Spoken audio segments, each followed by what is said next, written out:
What the monad feels like. Beyond the enigmatic theories of scientists and the scholarly arguments of philosophers, there remains the elusive mystery of the monad. Its truth is ever present and everlasting, and its being is not changed by anyone trying to understand it. The truth is, we don't have to comprehend it. We only have to acknowledge it and allow our minds to resonate in its universal truths. The whole point of this manifesto is that, while the monad is beyond our understanding, human beings can sense its presence in the world. It's like the sustaining yet invisible air we breathe. The monad is simply the wholeness in which we find ourselves. It has always been there.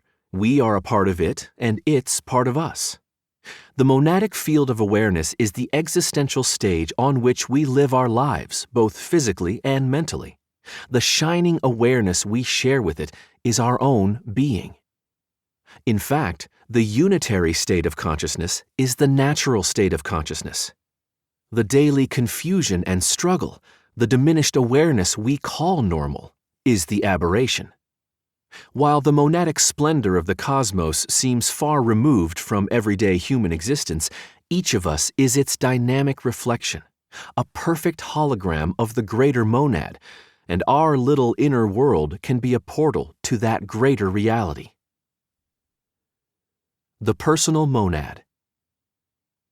We can sense the monad because we are reflections of it. Each of us exists in a personal monad bounded by the limits of our own being. We live in our own little worlds in which we are aware of our own awareness, the singular point of consciousness with which you identify and around which you build your entire life. This state feels secure and peaceful in an almost autistic sense. Our own inner non-verbal world versus an outside world of chaotic chatter and social challenges. From the perspective of the personal monad, it seems as if we can't even be sure the external world is real at all. From an individual's viewpoint, other minds can't be fully known and might not even exist outside us. This philosophical position, known as solipsism, emphasizes that only one's mind is sure to exist, and anything outside one's own mind is unsure. This feeling is part of the nature of the personal monad, an atom of consciousness isolated in the infinite latticework of awareness that is the universe. While the being of the greater monad is absolutely pristine awareness, the being within our personal monad is distorted by our unintegrated personalities. Personal consciousness moves back and forth between the clarity of pure being and the distractions, distortions, and delusions of the individual psyche. Each one of us is a self-aware unit of consciousness existing in a universe where consciousness is the fundamental part of existence.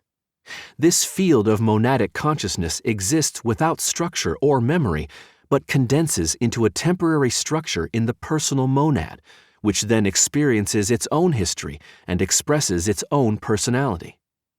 Each personal monad is a unique, soul-like entity whose properties are a function of its perceptions and appetites.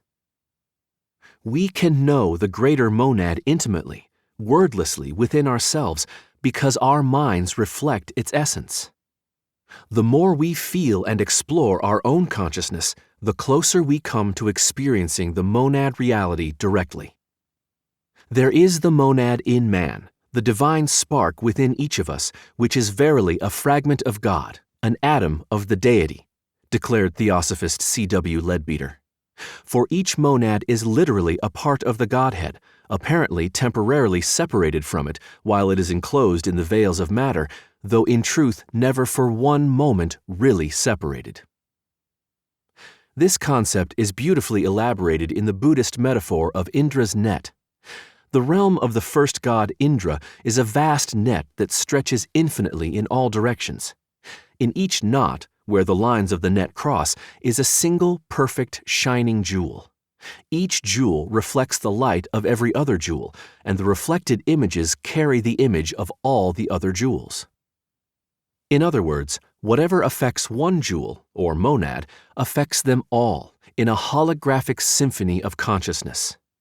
Although no monad acts directly on any other, they work in a divinely pre-established harmony so that the appearance of causal connection is maintained. In a similar pattern, each of us has a greater monad, or central mind, with reflecting subordinate monads everywhere in our body. These reflecting inner monads are like pools of consciousness or intelligence that independently govern the organs and circulation of life force in the body. Therefore, the purity of our conscious intent is reflected in every cell in our bodies, just like in Indra's net. In this way, we are independent reflections or copies of the one true reality. The monadic structure in our consciousness mirrors the cosmic structure of the greater monad. Therefore, each of us is directly connected to the profound mystery of existence.